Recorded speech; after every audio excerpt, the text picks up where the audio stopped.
नमस्कार आदाब, आप देख रहे हैं RNTV नेटवर्क और मैं आपका दोस्त इमरान रजा। आज मेरे साथ मौजूद है मदरपुर खादर के, यहाँ पे आपको बता दें मदरपुर खादर के डेयरी कॉलोनी में यहाँ पे मौजूद है, जहाँ पे किसी ज़माने में 1974-75 में कांग्रेस की जब सरकार हुआ करती थी तो लोगों को यहाँ पे बसाया गया था और यहाँ पे डेयरी खुलवाया गया था, लोगों के भरण पोषण के लिए डेयरी खुलवाया गया था। उस समय यहाँ पे लगभग 50 से 100 परिवार यहाँ पे प्रवास करके यहाँ पे आया था, जो दूसरे जगह से पलायन करके उनको यहाँ पे बसाया गया था। आज 1975 से लेकर 2024 हो गए, लगातार परिवार बढ़ता गया, गायों और भैंसों की संख्या बढ़ती गई और आज ये पूरी कॉलोनी में तब्दील हो गई है। और आपको बता दें कि 2019 में एमसीडी के द्वारा एक नोटिस जारी की गई थी कि इस पूरे जो इलाके, इस पूरा जो डेयरी है उनको सील किया जाएगा और नोटिस के बाद कोई कार्रवाई नहीं हुई। एमसीडी के अधिकारी और कर्मचारी आए, पैसे लेकर के इस मामले को दबा दिया, जैसा कि स्थानीय लोगों का कहना है। उसके बाद 5 साल बाद अचानक एमसीडी के पदाधिकारी जागे हैं और बिना किसी नोटिस के अचानक इनके घर में घुस के इनकी दुकानों को सील कर दिया, इनके मकानों को सील कर दिया। 10 से ज़्यादा दुकानों को कल और मकानों को सील कर दिया। इसके विरोध में हम आपको बता दें, इसके विरोध में आज यहाँ पे सारे जो कॉलोनी के लोग हैं, हम अपने सहयोगी से कहेंगे आइए दिखाइए कि कॉलोनी के जो लोग हैं किस तरीके से यहाँ पे आज अपने घर और दुकान मकान को बचाने के लिए यहाँ पे जद्दोजहद करते नजर आ रहे हैं। देखिए, सुबह से ये लोग इस चिलचिलाती धूप में, सर्द गर्म हवाओं में यहाँ पे खड़े होकर के अपने घर को बचाने की जद्दोजहद में है। इस गेट के पार आप देख सकते हैं कि इस गेट के पार भी मैं आपको दिखाऊंगा कि एमसीडी पुलिस के पूरे जत्थे के साथ यहाँ पे मौजूद है और इन लोगों का घर जबरन तो डेमोलेशन करने की पूरी तैयारी के साथ आई है।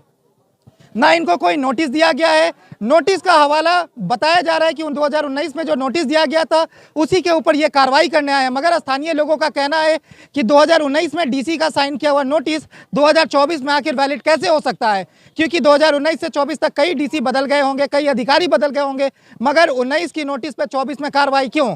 क्योंकि कोर्ट का भी कहना है कि 5 साल बाद किसी नोटिस पे कार्रवाई नहीं होती है। अगर होती है तो उसके लिए पहले आपको दोबारा नोटिस दिया जाएगा, दोबारा आपको बताया जाएगा, फिर कोई कार्रवाई की जाएगी, मगर ऐसा कुछ हुआ नहीं। बिना किसी नोटिस के जबरन लोगों के घर में घुस के, और स्थानीय लोगों का यह भी कहना है कि घर से महिलाओं को खींच करके धक्के दे करके निकाला गया और घर को सील किया गया, जबकि कानून ये कहता है कि बिना महिला पुलिस के किसी भी महिला को कोई जेंट्स हाथ नहीं लगा सकता है, मगर यहाँ पे बिना महिला पुलिस के भी जबरन पुलिस वालों ने महिलाओं को निकाला और एमसीडी के कर्मचारियों ने सील किया।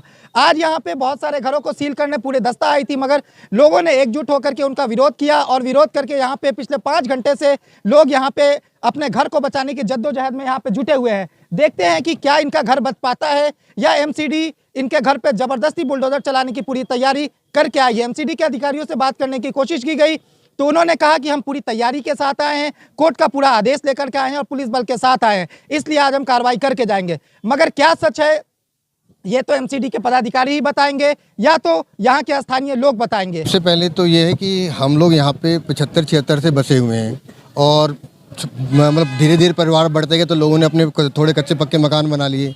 इन्होंने क्या किया है, अभी अब कौन सी कोर्ट का ऑर्डर दिखा रहे हैं हमें नहीं पता।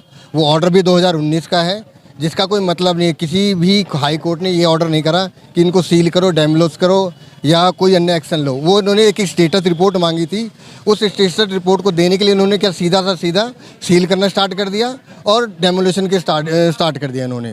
और घर से लोगों को बोल दिया कि आप लोग सीधा इमीडिएट घर खाली कर दो, और कोई बिना किसी प्रायर नोटिस के। इसमें इन्होंने कोई भी हमें 1 मिनट का भी समय नहीं दिया। हमने इनको हाथ जोड़े, इनके पैर पकड़े, ये माने नहीं हमारी बात को, और इन्होंने ये नहीं, हम आपका 1 सेकंड का टाइम नहीं है, हम तो सील भी करेंगे और डेमोलाइज भी करेंगे।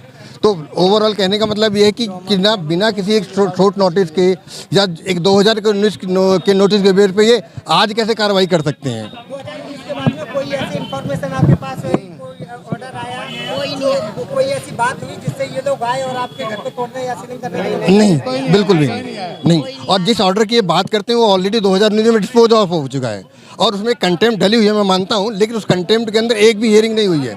और जब तक वो हियरिंग नहीं होती है, कोई कोर्ट डायरेक्शन नहीं देता, तो ये लोग कैसे एक्शन ले सकते हैं? इनके पास करंट डेट का कोई भी ऑर्डर नहीं है, कुछ नहीं कह सकते हम, क्योंकि हम लोग एक सामान्य जनता हैं और हमारा केवल एक टारगेट क्या होता है कि सुबह से शाम तक अपनी नौकरी पेशा लोग हैं। कोई नौकरी करता है, कोई भुस का काम करता है, कोई बाट का काम करता है, ऐसे वेरियस टाइप का सबका काम है अलग अलग। तो सुबह शाम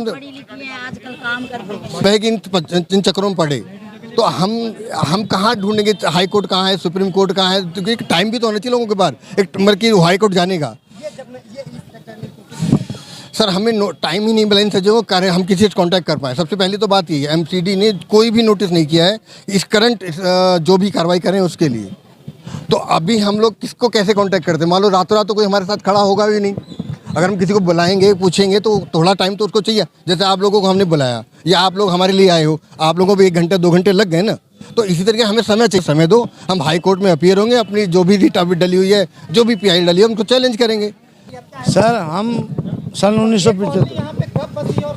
1975 से बची हुई है ये कॉलोनी। हमारे पिताजी आए, 4 पीढ़ी हमारी बीत चुकी हैं और उन बच्चे हो गए, शादीशुदा हो गए, हम कहाँ रहें। और इन्होंने सन 1975 जी ये जे कॉलोनी जे सलम द्वारा अलॉटमेंट की और एमसीडी हमेशा यही काम करते हो, पैसे लेते थे। इलिटरेट लोग हैं यहाँ पे, those who are living in the with the fellows, you know, you can understand all the things. तो एमसीडी किस बात के लिए फैसिलिटी? एमसीडी क्या कहते हैं, बना लो आप, इसको पहले बना लो और फिर डेमोलिश कर लेना, उसके बाद वो पैसे लेते हैं। उनको डराते धमकाते रहते हैं कि अगर आपने ये बना लिया है, पैसे बनवाते भी वही थे और अब पैसे भी वही लोग लेते हैं, तुड़वाते भी वही हैं। बीच में जो ये अब नोटिफिकेशन दिया, ये भी उन्हीं की डायरेक्शन में चल रहा है सब कुछ। इसलिए हम लोग जो है अगेंस्ट है एमसीडी के। एमसीडी में आज से 25 साल पहले यहाँ पे बहुत सफाई रहा करती थी और कम से कम 40 से 48 कर्मचारी थे। लेकिन आज आप देखिए, एक कर्मचारी झाड़ू लगाने वाला नहीं है। अगर हम लोग बचपन में छोटे थे 20-25 साल पहले, कहीं भी बैठ जाते तो हम ताश खेल सकते थे, चाय पानी पी सकते थे, उठा के खाना खा सकते थे। इवन कंचे खेला करते थे बचपन में, जो भी शौक होते वो हम किया करते थे। बड़ी साफ सफाई थी। और आज आप देख सकते हो कि क्या हाल है हम लोगों का इधर। जिम्मेवार किसको मानते हैं आप? एमसीडी को? देखिए, इसमें पॉलिटिकल इन्फ्लुएंस भी है थोड़ा सा, और एमसीडी तो पर्टिकुलर है ही है। एमसीडी वे बिल्कुल डेफिनेटली लेती थी बीच बीच में बचाने के लिए। अब लोग हमारे ऊपर कह देते हैं ये आपके ऊपर है।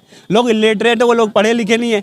मुझे मेरे जैसा I want to tell you about myself. I have been remained with the Chetan Chauhan sir. 13 साल तक मैं एज क्रिकेट कोच रहा। और अब जो है इन्होंने सुबह मुझे ये बताया सारी प्रॉब्लम। जब आप मुझसे क्वेश्चन पुट अप कर रहे थे तो मैं इसलिए जो ना पूरी का जवाब नहीं दे पा रहा था। मैंने I will have to confirm all the things.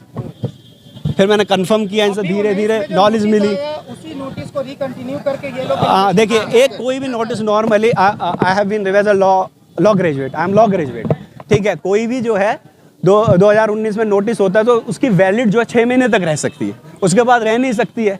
फिर उसके बाद ये 4-5 साल के बाद कभी भी आ जाते हैं और कहते हैं जी हम सीलिंग करेंगे। ये आपने जो है पैसे दे देते हैं तो ये चुप हो जाते हैं। ये जो एमसीडी है ये अपनी मनमर्जी से काम करते हैं। डेफिनेटली अपनी मर्जी से ही करते हैं और ये मिले हुए लोग होते हैं। मिले हुए, यू कैन अंडरस्टैंड। पुलिस में भी थोड़ा बहुत इन्वॉल्वमेंट है जरूर, और हमारा लॉ भी थोड़ा बहुत क्या कहते हैं कहीं से डगमगाया हुआ है। आप जानते ही हैं, थोड़ा बहुत कहीं ना कहीं कुछ प्रॉब्लम तो है। 2019 का ऑर्डर है और हम लोग इस टाइम एक्शन कैसे ले सकते हैं इनके खिलाफ? और क्लॉज में आपको बताना चाहूँगा, ये भैया बताइए। अगर आप देखें आ जाओ। सेंट्रल गवर्नमेंट की वो है एडवाइजरी है कि आप अनऑथराइज्ड कंस्ट्रक्शन को जो 2005-6 इवन 2014 तक की कंस्ट्रक्शन है उनको इन्होंने वो किया हुआ है, प्रोटेक्ट किया हुआ है। और हम उस प्रोटेक्शन के अंदर आते हैं, उसके बावजूद भी ये लोग पता नहीं कौन से कानून हमें पढ़ाने की कोशिश करते हैं, क्योंकि किसी को पता नहीं है। तो इसलिए अननेसेसरी अपना एक नोटिस लिया, चिपकाया, लोगों को डराया धमकाया और सीलिंग शुरू कर दी और तोड़फोड़ शुरू कर दी। जब इनका देख रहा जो करा करके जाके कोर्ट में हमने ये कार्रवाई कर दी। अरे भाई, आपने उनको बताया कि ये 2005 से पहले के थे या 2010 से पहले के थे या 2009 से पहले के थे? आपने कभी नहीं बताया किसी को। कोर्ट में अपनी बात रखते नहीं है, ये हमारी बात रखते नहीं है अपने। कोई संगठन वगैरह, कोई संस्थान या कोई एनजीओ वगैरह है जो कोर्ट में? अभी तक नहीं है कोई, अभी तक कुछ नहीं है। हम अपने दम पे जो लड़ाई लड़ रहे हैं वही कर रहे हैं हम लोग। अभी हम लोगों ने कोशिश की है वकील से कांटेक्ट करने की और वो हमारे लिए फाइल प्रिपेयर कर रहे हैं। हमने इनसे कहा था कि हमें 1 हफ्ते का टाइम दे दीजिए। ये कहते हैं हम 1 घंटे का टाइम नहीं देंगे। दरअसल क्या है कि खाली एमसीडी नहीं है, यहाँ पर डीसी वाले भी हैं, यहाँ पर बीएससीएस वाले भी हैं, यहाँ और भी डिपार्टमेंट हैं। क्योंकि डेयरी फार्म है, डेयरी फार्म में अब परिवार बड़े हुए हैं तो लोगों ने अपने घर बनाए हैं रहने के लिए, और वो 20-30 साल से रह रहे हैं। लेकिन किसी ने हाई कोर्ट में कोई रिट लगाई है और वहाँ गलत जानकारी देकर वो गलत ऑर्डर कराया है। अभी उसमें भी हम लोग पार्टी बनेंगे डेयरी फार्म की तरफ से, और एमसीडी में भी हम लोग पैरवी कर रहे हैं, क्योंकि इतने पुराने घर लोगों के बने हुए हैं। हम चाहते हैं कि ना कोई मकान टूटे और ना कोई मकान यहाँ पर सील हो। 2019 के ऑर्डर का हवाला दिया जा रहा है कि 19 में जो एक ऑर्डर आया था डेमोलिशन का, उसके आधार पे ये आज ये कोर्ट की कार्रवाई कर रहे हैं और सिविल की कार्रवाई कर रहे हैं। क्या लगता है कि 5 साल पुराने ऑर्डर पे कार्रवाई 5 साल बाद? दरअसल क्या है कि दिल्ली में अभी 7 सीटें बीजेपी जीत गई ना मेंबर पार्लियामेंट की, तो केजरीवाल जी को हजम नहीं हो रहा। उन्होंने अपनी मेयर को बोलकर ना पुरानी फाइलें फिर निकलवा कर तुड़वाने के लिए भेज दिया है। उनकी जो मेयर है शैली ओबराय, उन्होंने स्पेशल यहाँ के लिए बोला गया है कि भाई इन्होंने 80% वोट बीजेपी को डाला है, मदनपुर खादर वेस्ट वालों को यही इनको मंडल दिखाई दिया है, सारा यही वार्ड दिखाई दिया है, और ये सारा आम आदमी पार्टी वाले जानबूझे गरीब लोगों को परेशान करा रहे हैं। अभी हमने नोटिस की कॉपी देखी जिसपे डीसी का साइन 2019 का किया हुआ है और ऊपर में डेट डाला हुआ है कल के डेट का। तो 19 में डीसी जो साइन किए थे, क्या वो लेटर 5 साल के बाद वैलिड होता है? अभी तो वही बताएंगे, डीसी साहब बताएं या वो लोग बताएं या शैली ओबराय जी बताएं, एमसीडी का जो हमारी मेयर है यहाँ की दिल्ली की। पूछने का प्रयास किया गया तो इन्होंने कहा कि भाई कोर्ट का आदेश है, हम पूरी कोर्ट के आदेश के साथ आए हैं। ये आम आदमी पार्टी जो है ये केवल कहने के लिए कि हम गरीबों के साथ हैं, लेकिन गरीबों का गला घोटती है ये। एक तरफ केजरीवाल ने तो ये कहा था कि जितनी अनऑथराइज कॉलोनी है उसको तोड़ा नहीं जाएगा, उसको ऑथराइज किया जाएगा, फिर ये तोड़फोड़ की कार्रवाई। बिल्कुल नहीं, हम होने नहीं देंगे, चाहे हो या जो मर्जी, चाहे मेयर जितना मर्जी जोर लगा ले शैली ओबराय, हम टूटने नहीं देंगे, टूटने भी नहीं देंगे और सील भी नहीं होने देंगे। तो कल 10-11 मकानों को, दुकानों को सील करके ये लोग गए थे और उसके बाद आज कार्रवाई करने के लिए आए थे। हाँ, तो आज हम लोग खड़े हैं मजबूती के साथ, टूटने नहीं देंगे। इसमें पुलिस की भी काफी नकारात्मक कार्रवाई रही, क्योंकि महिला पुलिस नहीं होने के बावजूद पुरुषों के द्वारा जबरदस्ती घर से निकाल करके सील किया गया, ऐसा भी स्थानीय लोग बता रहे हैं। उनसे बात कीजिए, पुलिस से बात कीजिए, मुझे जानकारी नहीं है इस बारे में। तो आपका क्या कहना है, इस पर क्या कार्रवाई होगी आपके द्वारा? नहीं, कोई कार्रवाई नहीं होने देंगे। यहाँ पर ये लोग रह रहे हैं 20-20, 30-30 साल से लोग रह रहे हैं। अब परिवार बड़ा हुआ है, जब बुजुर्गों को डेयरी मिली थी, उनके 4 बच्चे हैं, चारों के घर अलग अलग बन गए हैं, तो नीचे डेयरी चल रही है, ऊपर मकान बन रहे हैं। कोई गलत नहीं कर रखा है इन लोगों ने। अच्छा, अपना रहने सहने के लिए घर तो चाहिए ही। इससे जुड़ी तमाम खबरें देखने और जानने के लिए हमारे चैनल के साथ जुड़े रहें। चैनल को लाइक करें, कमेंट करें और सब्सक्राइब करें। धन्यवाद।